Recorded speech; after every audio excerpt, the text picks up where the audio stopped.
computer. There we go. Okay, right. And we are now coming up to 7:30. So hello, Ray. Welcome back. Remember, did you see it? I can't get this over here because it's too full. Okay.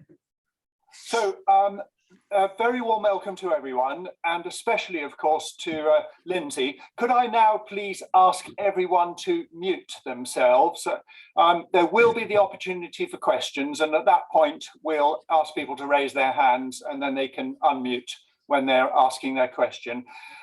So we're really very fortunate that Lindsey has been able to join us. As I'm sure you're aware, when this meeting was arranged by Jenny, we really didn't imagine that it would be so pertinent and that we would actually be in the middle of the conflict that we're now all horrified by. So it's become even more relevant, really, to hear Lindsey talk about some of the background to the conflict, and to allow us to come to a better understanding of how to come to terms with this and hopefully prevent things happening in the future. We should also mention that Lindsey is actually at the moment in Conway Hall and has been very busy all day with also demo stuff, and needs to get back to her other activities and her other commitments. So we're also going to keep the speaker part of the meeting relatively brief, and that allows Lindsey to escape at the absolute maximum in 1 hour's time. So, Lindsey, the floor is yours. I'm just going to change the view. Okay. Well, okay, thank you very much, and thanks for inviting me. I'm sorry this is all a bit chaotic, and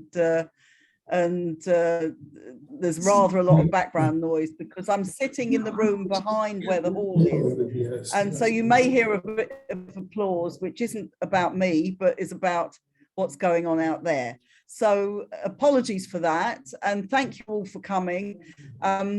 Obviously, I feel that this is we are in a very here for a number of reasons. I'd like, first of all, to send my solidarity to the people of Ukraine who are suffering a terrible war. I'd also like to send my solidarity to the Russian people who are demonstrating against this war and who are being treated as we're treated over here. You know, we're told we're the enemy within and fifth column and traitors and all this sort of thing. And they're being told the same kind of thing, that they mustn't demonstrate against their government. And of course, a large number of them have been arrested, and I think we should show our solidarity with them. And finally, I suppose I'd like to send my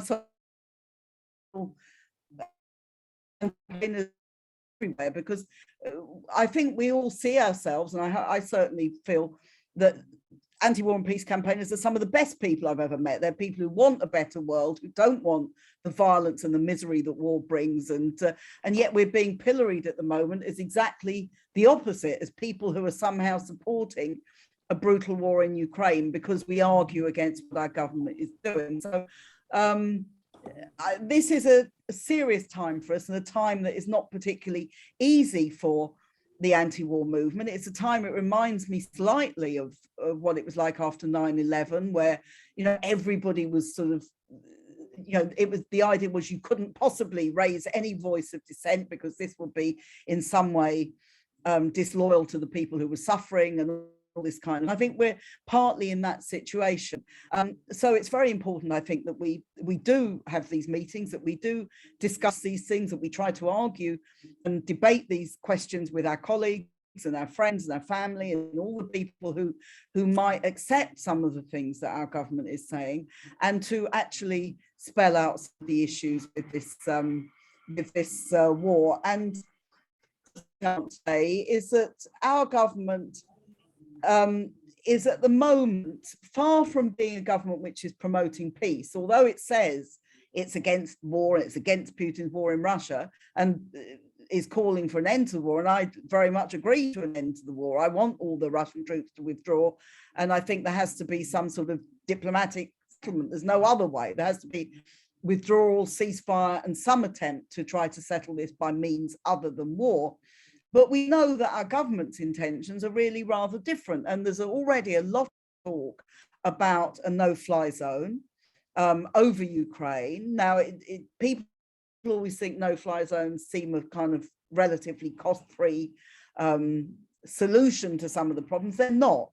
They're actually a declaration of war against Russia, because it would involve destruction of Russia's ability to shoot down Western planes and would involve shooting down Russian planes. So that would be, in my opinion, the beginning of World War III. We're also told that we have to increase the level of spending on the military. Now, in Britain, we have one of the highest levels of spending on whatever you want to call it, defence, military spending and so on, anywhere in Europe, well over 2%. And Boris Johnson, a year or so ago, decreed that the increases in military spending will be well above the level of inflation, unlike most other things we get, like pensions or benefits or anything else. This is factored into to the situation with military spending. Germany, which, as I'm sure many of you are aware, has much lower levels of military spending, was about 1.5% of its GDP, this week agreed to double the amount that it spends on the military. Now, that's quite an incredible thing. This is what the US has been trying to get Germany to do as a member of NATO for a long, long time. And to me, it changes a lot of the situation in Europe. And it's very, very serious in that kind of way, because it will mean that Germany is already a very big military power, but will become a much bigger military power. There are troops and arms being sent to the NATO states nearest to Ukraine, and that has the danger of the war spilling over into NATO countries. And as people again may know, under Article 5 of the NATO Convention, you if a member state is attacked, then other states go to its are required to go to its aid.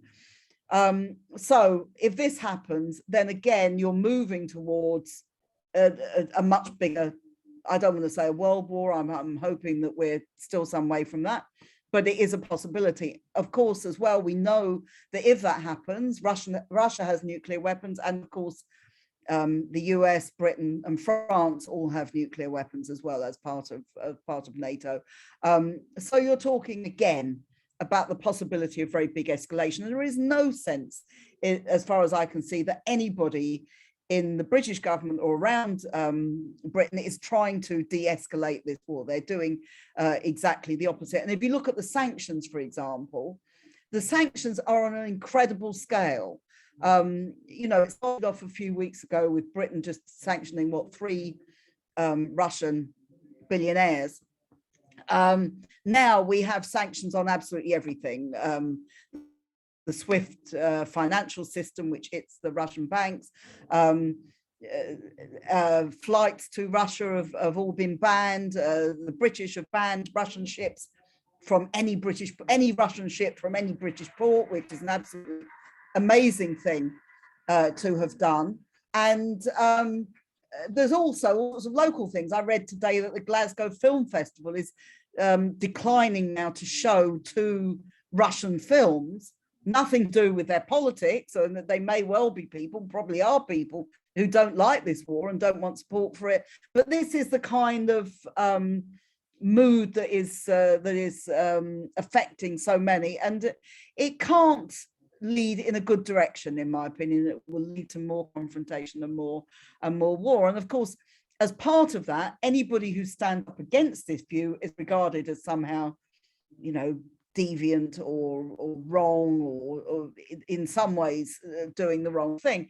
And particularly, Stop the War Coalition has been attacked in recent weeks by Keir Starmer, but by a lot of other people as well. Keir Starmer has demanded that 11 MPs who signed a statement that we put out a couple of weeks ago, demanded they withdrew their names, and also said they're not allowed to make any equivalence, any false equivalence, it says, between what NATO does and what Russia is doing. Now, this is an incredible level of censorship. Even Tony Blair didn't do any of this, didn't threaten to remove the whip from Labour MPs who voted against the Iraq war or the Afghan war.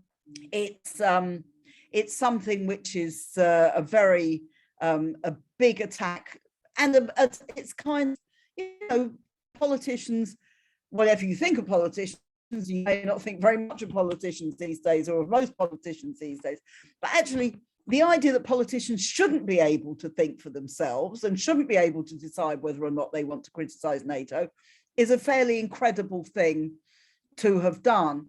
But and that, therefore, at our meeting tonight, we don't have a Labour MP, we don't have any official Labour representatives, although many Labour Party members very much agree with the kind of thing that we're putting forward. And, you know, I mean, we're getting that from Starmer, you're getting it from the Daily Express, the Daily Mail, that we all, you know, we're all horrible people and should be locked up and all this kind of thing.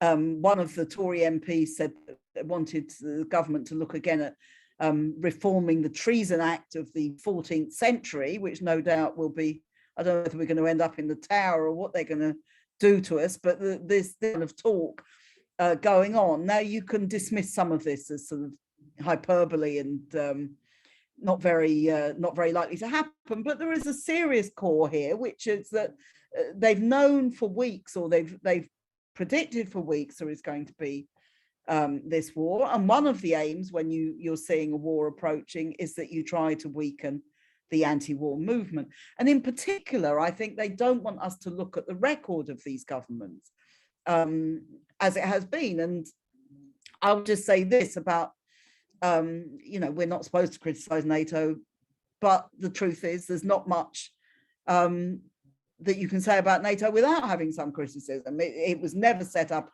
as a defensive alliance. It was set up against the Eastern Bloc, the Warsaw Pact, in the Cold War years. After the Cold War ended, the Warsaw Pact dissolved in 1993, and NATO didn't dissolve. And since then, NATO has expanded massively in terms of countries becoming members of NATO, including 14 more countries in Europe, mainly from the old Warsaw Pact countries and old Eastern Bloc. Is also engaged in huge numbers of out-of-area operations in Afghanistan, well, in Yugoslavia in 1999, the bombing of Serbia, the war in Afghanistan in 2001, the bombing of Libya in 2011, was involved not in the initial stages of the Iraq war, but was involved in Iraq very, very much for many years, and is now talking about expanding to what it calls the Indo-Pacific, to and towards the growing kind of confrontation that you see with China. So there's all of those questions that are there, but also, of course, it isn't just NATO expansion, it's also that war and imperialism has become more and more a feature of the late 20th and the early 21st century, and that's what we're seeing. And it seems to me that you can't talk about these conflicts without looking at the role of our own government, of the US government and its allies. And in all of those, it has been determined to go to war. It has waged war supposedly for humanitarian reasons, but actually for regime change, as we saw with Iraq, as we saw with Afghanistan, and as we saw with Libya, and as we saw to a certain extent with the intervention in Syria. So, and those are not legitimate reasons for war under international law. So it's always posed in terms of humanitarian intervention, but it actually is being about creating a much more aggressive military and foreign policy for our country and for other countries. In addition to that, if you look at the same period, you see the massive expansion of armaments, arms sales, and the amount that each country spends on war. And you now have countries like Saudi Arabia, which are among the top arms spenders in the world, very much increased since 20 years ago. We're seeing countries, as I said, like Germany, massively increasing what they're spending on these things. So these are all issues I feel that you have to bring in when you're talking about the situation in Ukraine, as well as the fact of the recent history I mean, there's lots of history in Ukraine that is probably beyond the scope of this meeting, going back to the fact, the conflicts between Russia and Ukraine, going back to the famine of the 1930s, and also the whole question of the Second World War. More recently, the overthrow of a pro-Russian government and the establishment of a pro-Western government in 2014 led to the Crimean, Putin going into Crimea, and led to a war that has been going on ever since in the east of the country, in the Donbass, in the Donetsk and the Luhansk republics. So this war isn't new, and the conflict isn't new, and you cannot resolve it by just pouring more petrol on the fire. That is going to have exactly the opposite effect. So just the final points I suppose I want to make are these, and about what we can do. As I said at the beginning, we're treated as pariahs for raising these kind of questions, but actually the anti-war movement internationally has been a force for good, in my opinion, and has been proved right on most of the major questions that we've looked at over the last few decades, and I think will be proved right over this. We cannot keep having this inexorable drive to war, more and more money on war, more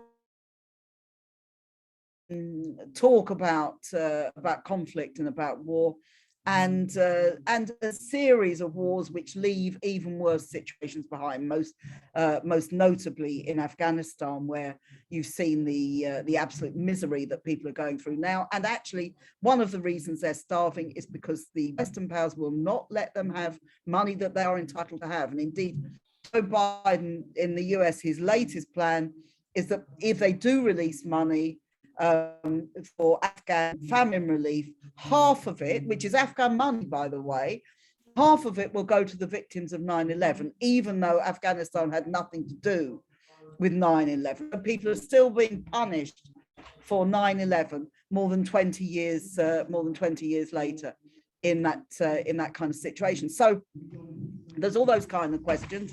But I'd like to also just raise, when talking about what the anti-war movement can do, we've got this International Day on Sunday, and I hope that you can support that in any way that you possibly can, and give it any support. And we're having a demonstration in London. I don't know whether you've got things organised locally. I hope that there are things going on, as there are right across the country and right across the world. So that's very, very important. But I also think it isn't going to end on Sunday. We've got a very serious international situation facing us, and it's one that, whatever happens with this immediate war, and I hope, obviously, I'm sure all of us hope that it ends very, very quickly, and that we can see an end in sight to it. But even so, all the things that I've talked about, we're not going to go back to business as usual as it was before. There is going to be a greater amount of money spent on the military. There's going to be much, much greater argument that we have to try to counter the Russian threat by more of these things.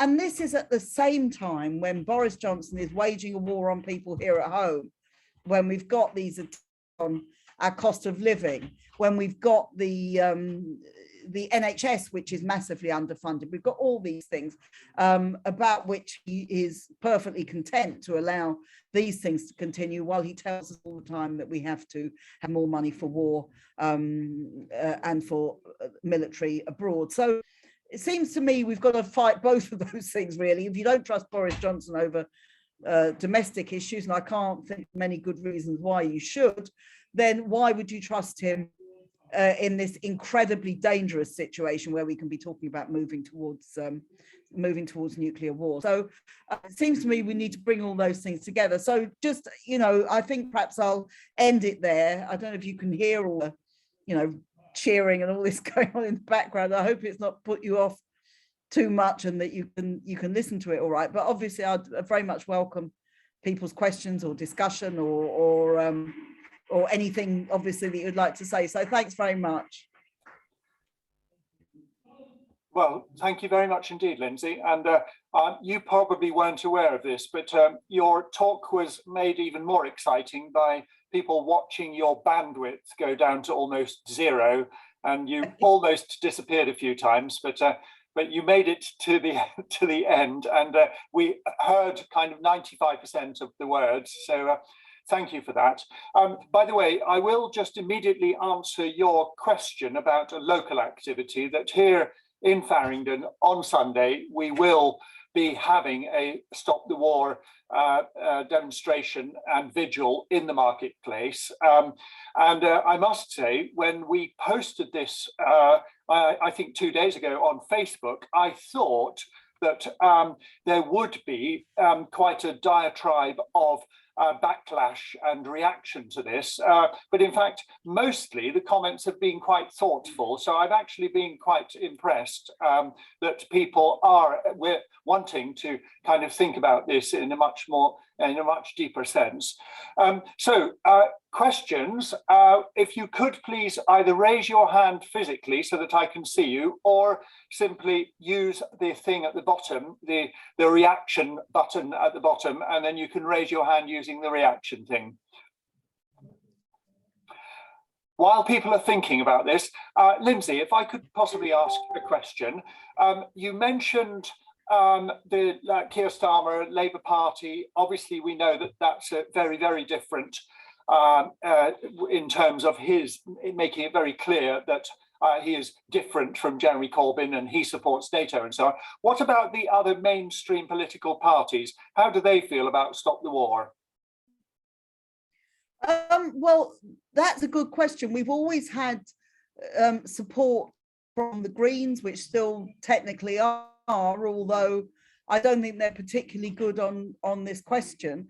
And we've always had support from Plaid Cymru, not so much from the SNP, although I spoke at a meeting in Glasgow last night and there was a speaker there from the SNP who was very good and who was putting a very good case. But I'm not sure. I think with all of those parties, and this tells you how difficult things are at the moment, I think they all accept this argument there should be more sanctions, more arms going, all this kind of thing. And that is obviously a difficulty for us. So, this is something I think that, built up a very wide coalition by 2003, and we've still got that, and we've still got most of the trade unions are on board, most of those things. But I think, this is one where there's a lot of testing of it. I'm very glad that you've had a relatively good response for your event on Sunday, and that's really good.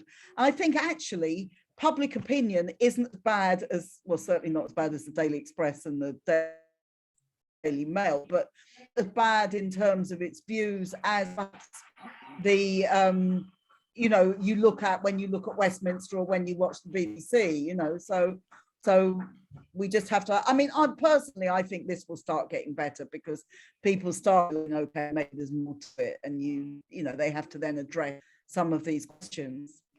Okay, what about the Lib Dems? Lib Dems, we haven't, they supported, they opposed the war in Iraq in 2003, but as soon as it started, they then supported it. And since then, they've never really been part of Stop the War. Again, individuals are, individual members are, but not as a party. Okay. Phil, you're next, and then Ray. Go ahead, Phil. Unmute yourself. Okay, you're unmuted. Thank you for the opportunity. I think it might be helpful for the general discussion for Lindsey to tell us more about the Minsk agreements. There were two, I believe, and I'd like to know how that is reflected in today's situation.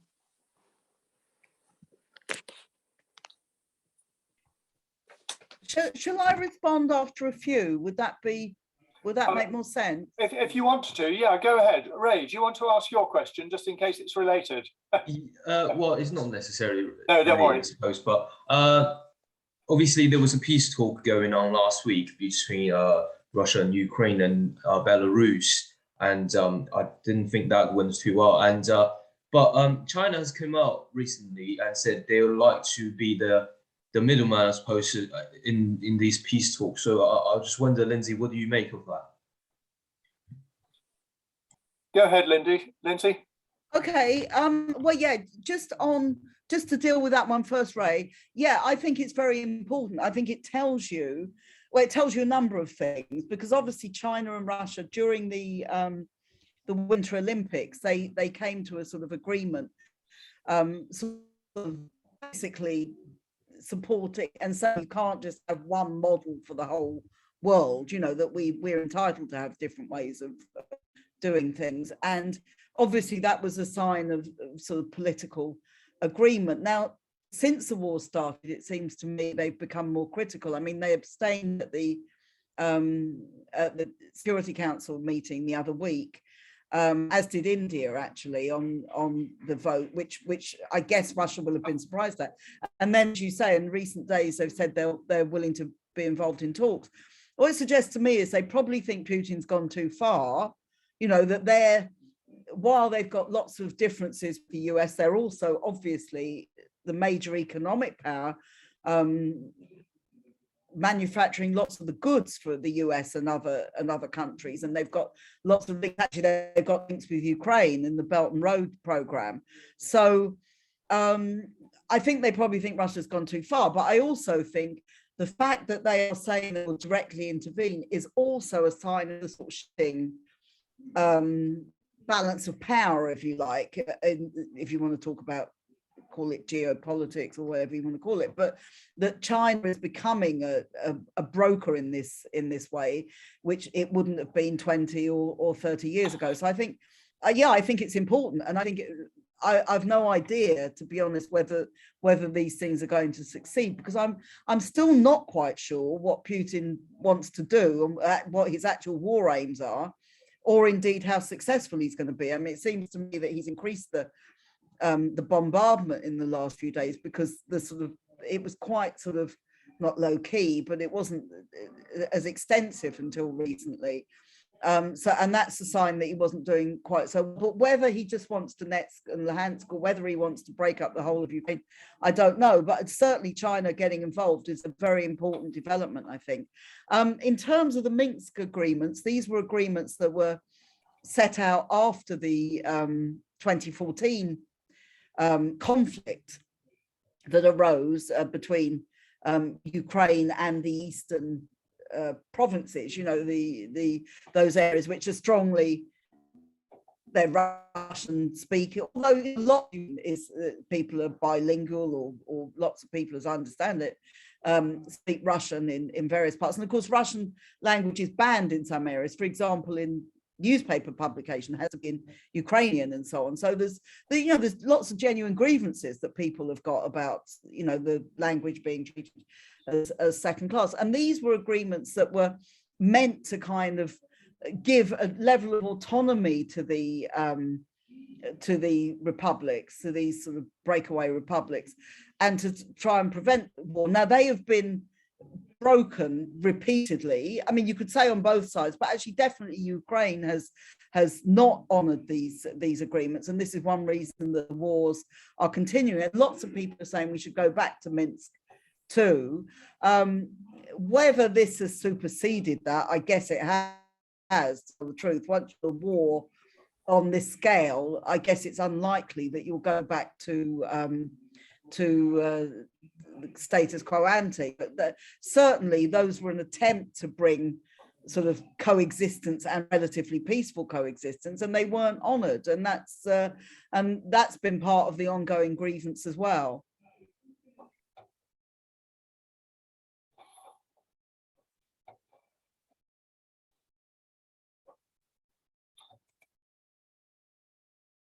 So people are being very thoughtful.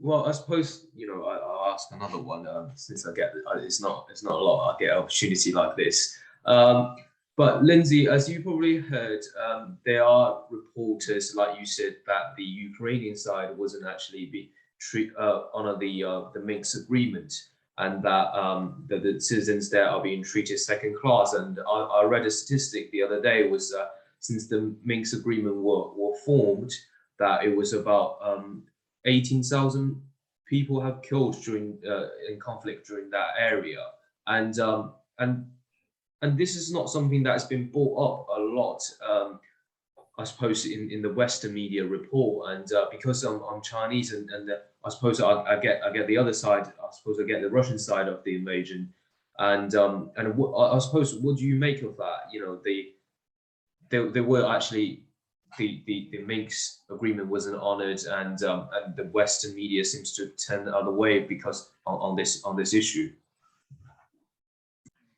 Yeah, well, I think this is always the difficulty when you have wars, or a situation where there's, in the run up to war, quite frankly, our media doesn't tell the truth about a lot, or they don't tell the whole truth.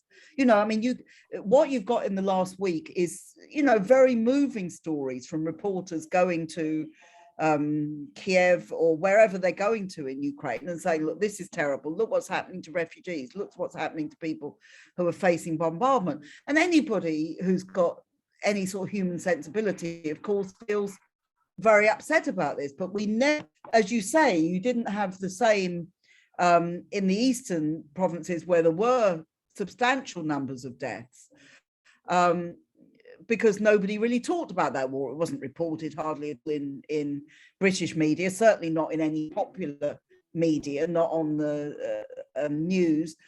And certainly I was saying tonight that, I feel if you went anywhere, or if you went to Iraq in 2003, you could have got exactly the same stories about people frightened, or relatives dying, or being forced to be refugees. You could get all of those going on. But of course, they didn't cover those. So I think firstly, you get this kind of double standard about how wars are reported.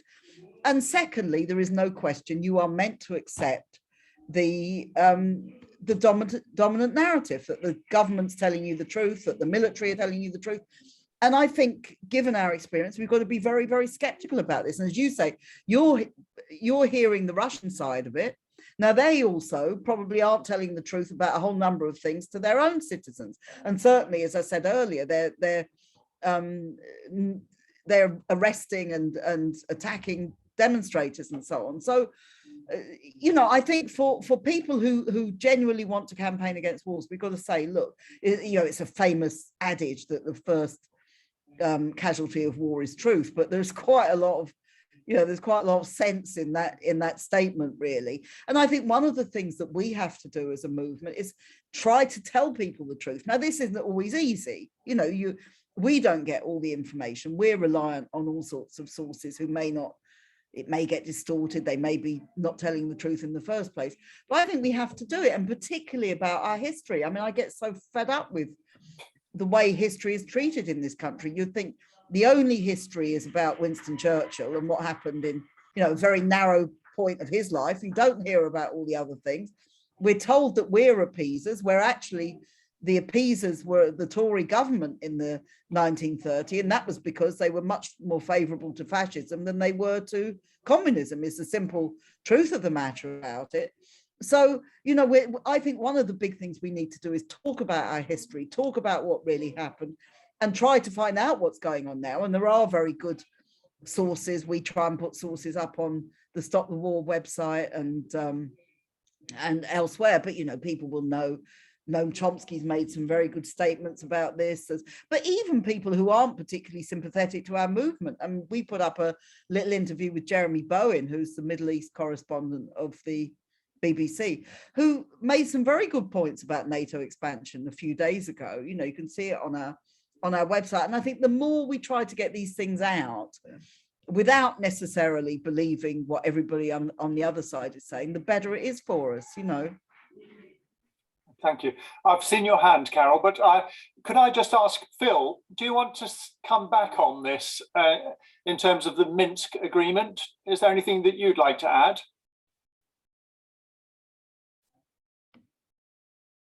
So you need to unmute. Phil, you need to unmute.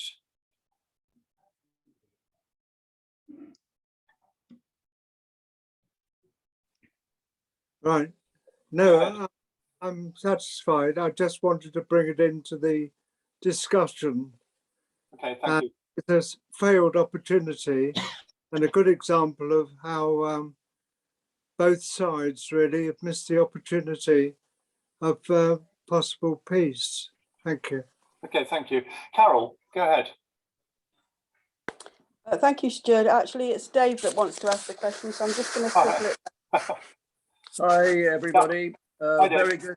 Very good talk by Lindsey. She brought out most of the factors. The one thing that seems to have been totally suppressed this week in the British media, which they were reporting on in a small way before, but I think is crucial, is the fact that since 2014, the maiden coup, the avowedly fascist militias which were attacking people in the southeastern provinces and who glorify their heritage from those Ukrainian fascists in the Second World War who collaborated with the Holocaust in rounding up Jewish people and shipping them off to be exterminated, that those people were then incorporated. The Azov battalion and the Azov battalion were incorporated in the front line of the official Ukrainian army.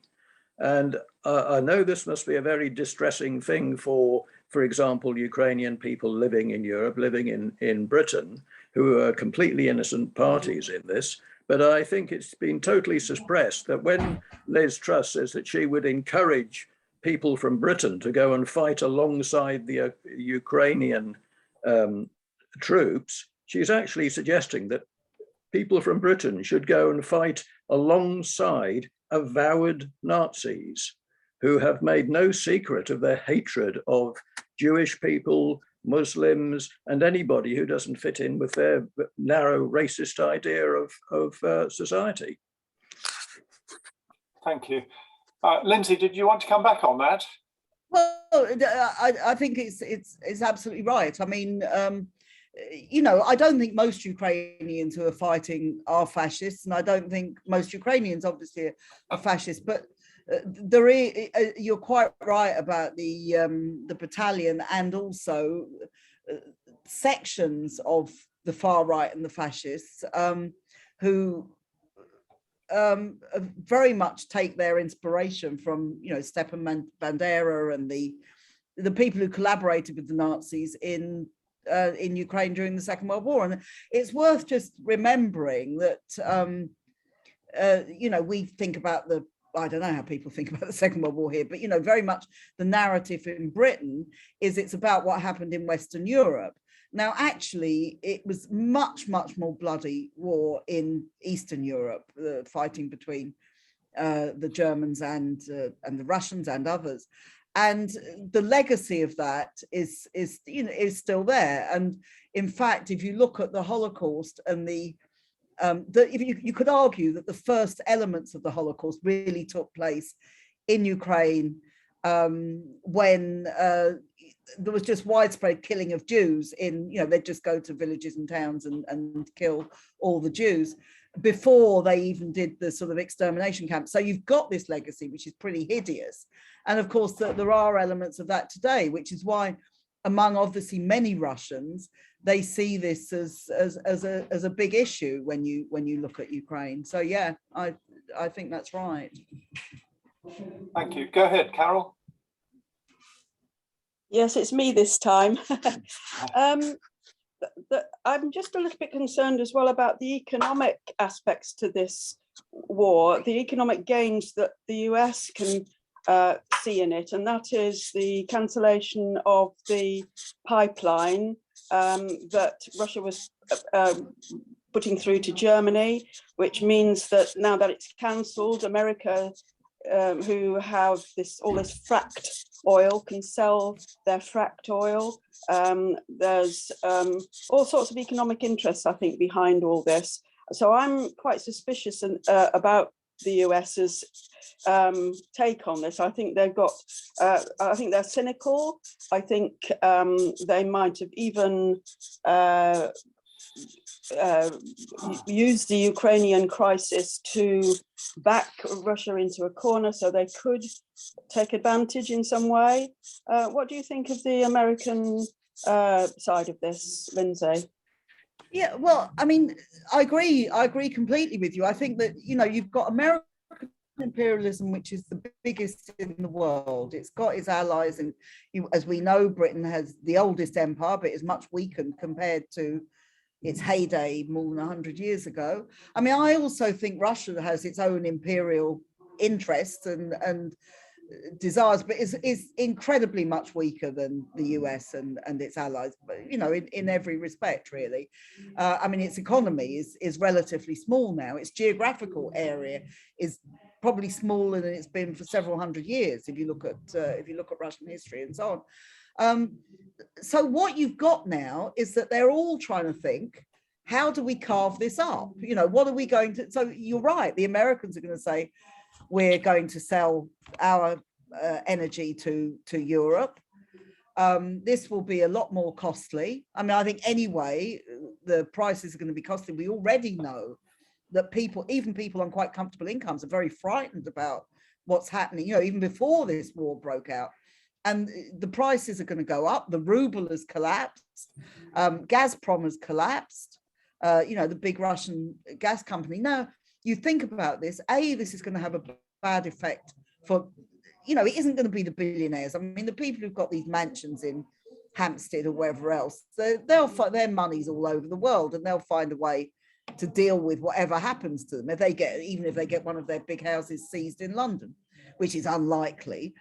They've got plenty of other things to go to. It'll be the ordinary Russian people who are affected by this, who can't afford things.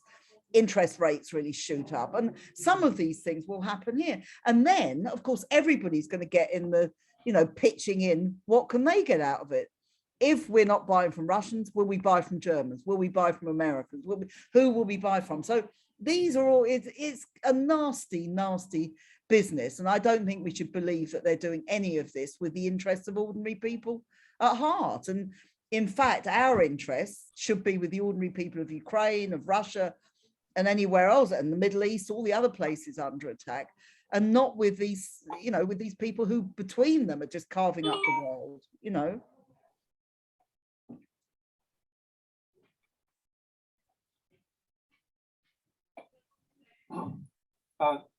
Thank you. I'm not seeing any raised hands, so if I could just squeeze in and oh, Jenny, sorry, go ahead. Unmute first. Okay.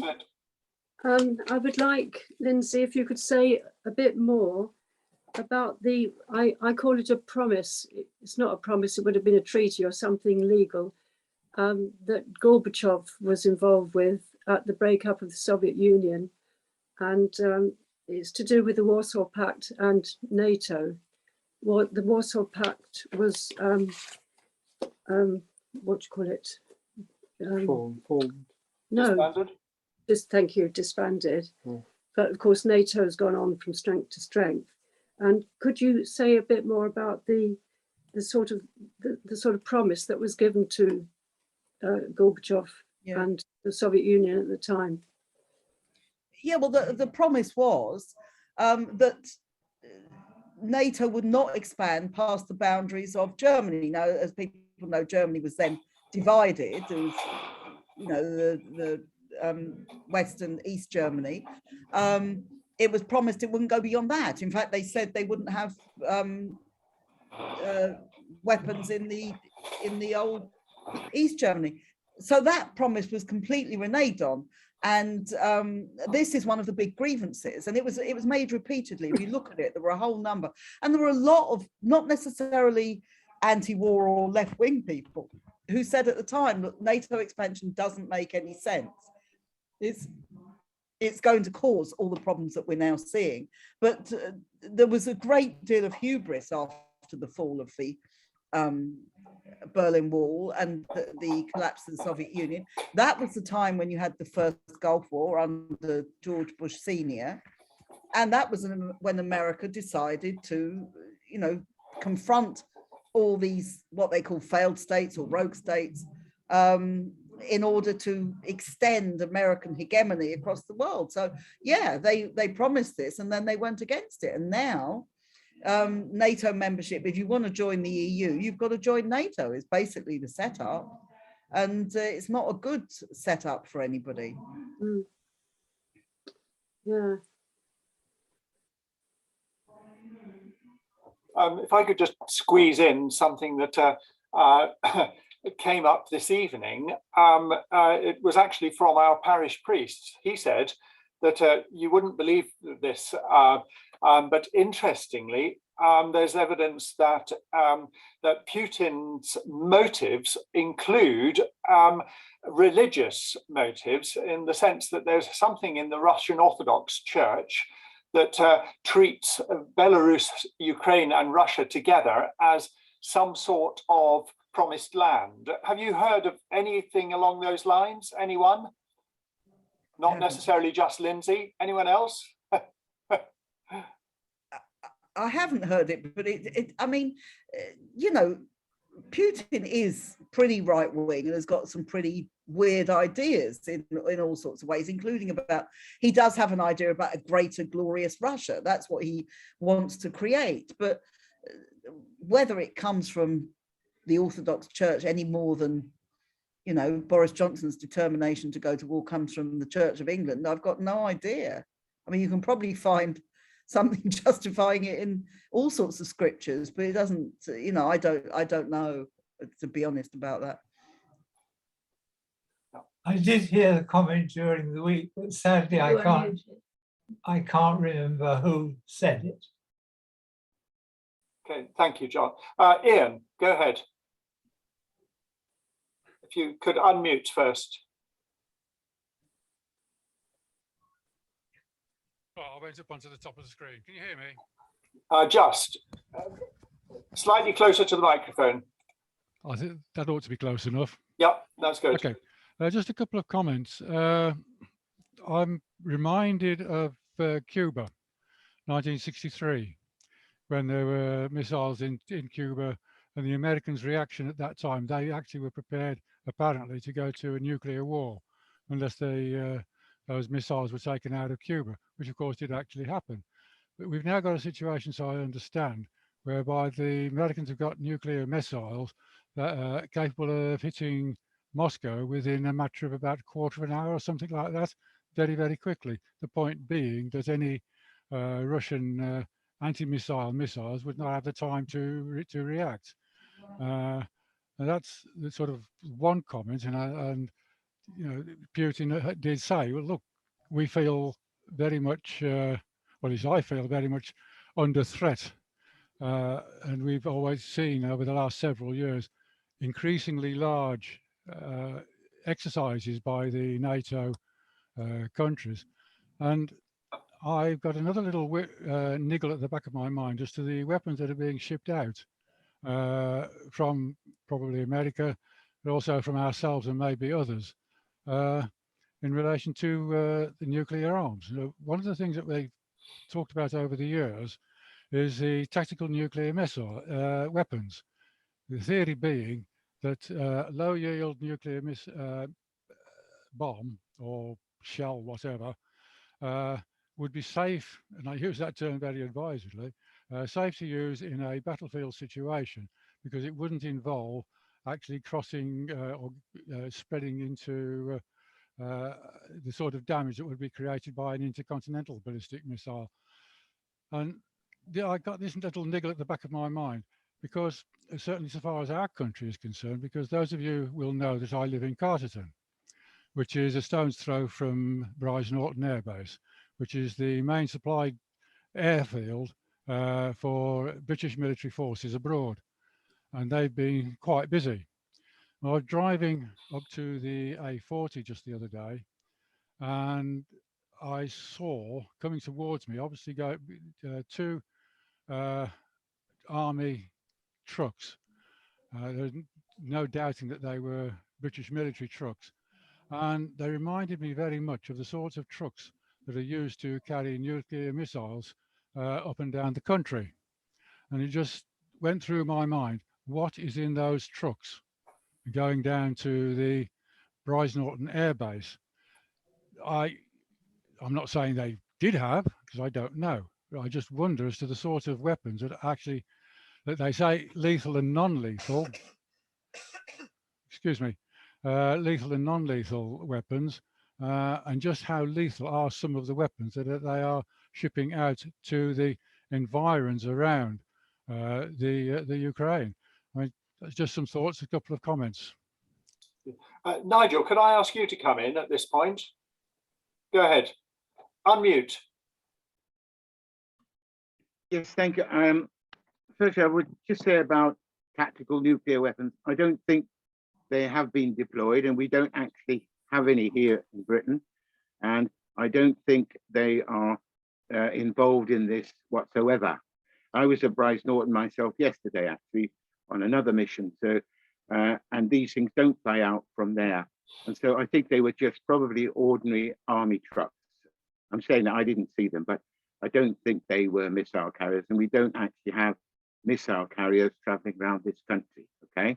But I think it's quite clear about the weapons that have been shipped from the West, which are anti-tank missiles and maybe Stinger type anti-aircraft ground-to-air missiles.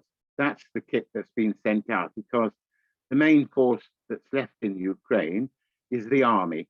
So these are things that the army can use, and their air force might be about a few of them, but it's virtually non-existent. So weapons that have been shipped out, as far as I can see from everything I've read, various sources, are mainly, in terms of weapons, mainly anti-tank weapons, handheld anti-tank things by the Germans, same from us, and Stinger type handheld missiles that you fire at aircraft. They've been used in Afghanistan. So that's the sort of category.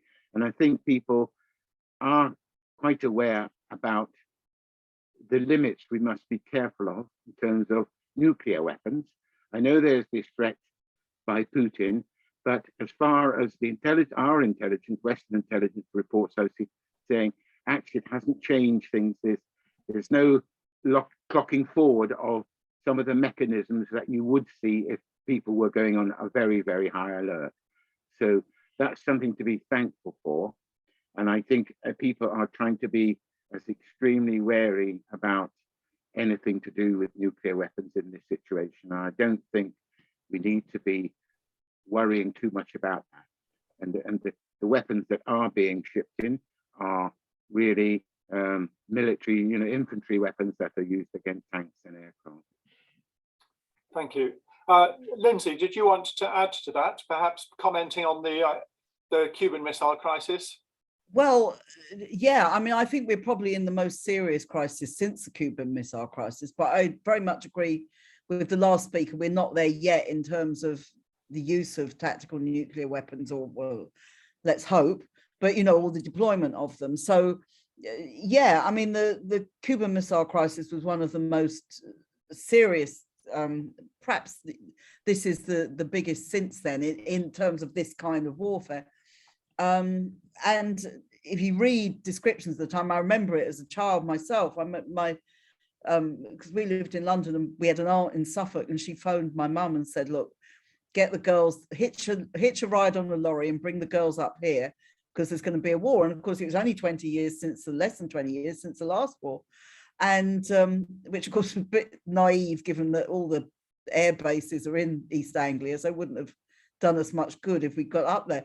But if you read all the sort of memoirs of people of this kind of time, Sheila Rowbottom, the feminist, wrote a good memoir of this, where she phoned her mum, she was a student, and just said, this may be the last time we speak to each other. And people were very, very frightened about nuclear war, quite rightly, and it backed off, but the problem is that, as people know with wars, you can have accidents, you can have one particular group that wants to fire one and the others don't. You can have all sorts of things that it just suddenly escalates. And we have to be very afraid that with the mix that we've got in Ukraine at the moment, that this is something that can develop. I'm not saying it's about to develop in the next few weeks, but it's something that very much can develop over the coming period.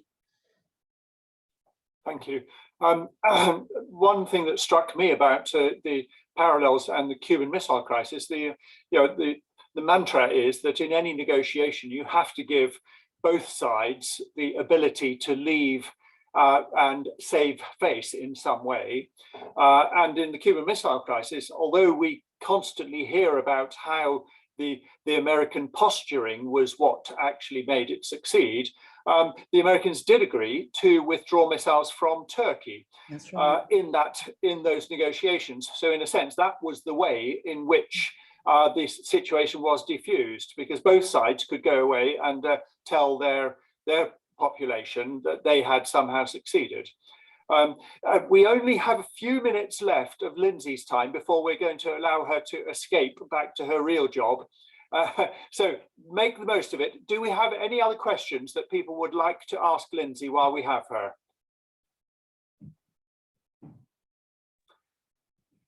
Well, oh, there we go. John, go ahead.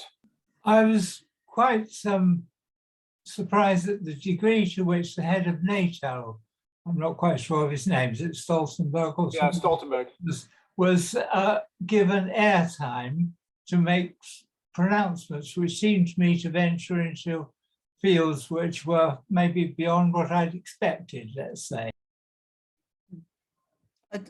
I think that's right, but I always feel, I remember this, the day war broke out in 2003, and I was on Good Morning Britain or one of those programs, and it's almost like there's been a military coup. You know, you get generals everywhere, you get the head of NATO, you get all these people, and they're given as much airtime. Nobody really seriously challenges them. They're allowed to say pretty much what they want, and yeah, I think he's got a free ride at the moment, you know, that he's projecting himself as somebody who can save the world, which unfortunately is far from the reality. Okay. Yeah, well, I'm not seeing any final raised hands. So at this point, we're going to allow you to escape a couple of minutes early, Lindsey. And, okay, thank you very much. I think they're about to close the hall anyway. Oh, there you go. So I'm going to go, but thanks very much. Lindsey, and good we luck really on Sunday. appreciate it. Thanks ever so much, everyone. Okay. Thank you. Thank you. Bye. Okay, bye. Bye. Bye. By all means, everyone else, stay behind if you want to now just have 5 minutes or so of admin and also dates for your diary and to hear a little bit more about what's coming up this Sunday. Jenny, oh, sorry, Nigel, go ahead. Unmute. Nigel, unmute. Yeah, go ahead. Just one thing I wanted to say was we were going to go to USAF Fairford, which is not far from your patch, tomorrow actually, but we decided not to because we don't want to confuse the issue with obviously this terrible thing that's happening in Ukraine. Okay. But I do keep an eye on Fairford, looking at the spotters guides, and there are 4 USAF B-52 bombers there on an exercise. And there are also 3, sometimes 4 U-2 planes, but they're not sort of in a war mode. So that's one good reassuring thing. Not that 4 B-52s could change a lot really, but I'm just saying they are seemingly, the B-52s, maybe 2 at a time flying out and doing what they ever in their exercise. And I presume the main thing that's happening at Fairford is that the U-2s are going out and collecting intelligence somewhere along that Eastern European border. So in a sense, that isn't unusual, and it's quite reassuring to know that they're not on a war footing. They're not going to be launching an attack from Fairford. So that is quite reassuring that I think there is some kind of understanding that there is a limit to what you can do, and it could be only by supplying weapons to the army and nothing else. So that's quite reassuring to know that these things are not gearing up for war on our own Oxfordshire-Gloucestershire border. Thank you. Thanks, Nigel. Jenny, did you want to now take us through the dates briefly? Oh, can you hear me now? Yeah. Do you want me to find them on the website? Yes, that'll be useful. Hang on, half a second.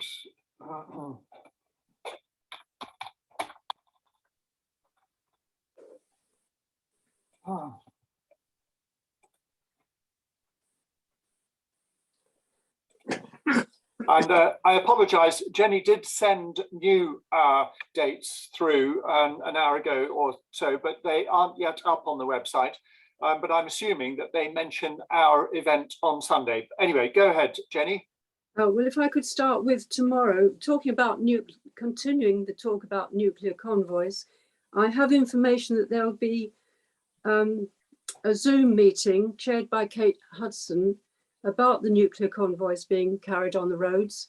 And as we've said many times, those convoys go up and down and come very close to Oxford. So it's very much, they go into our patch. So it's a Zoom meeting tomorrow. If you want to join in with that and you need the link, let me know. Saturday, there's a Zoom meeting called Another World is Possible. And don't we all want another world, which is a bit more kind than this one. And it's an internationalist agenda for the left and Labour. Jeremy Corbyn is speaking along with Murad Qureshi from Stop the War. And again, that's on Zoom at 1 o'clock. If you want information, let me know. The Global Day of Action, are we going to talk about that as a special event? Should do you think? No, go ahead. Mention it now straight away. Okay. Well, the Global Day of Action to stop the war in Ukraine has been mentioned.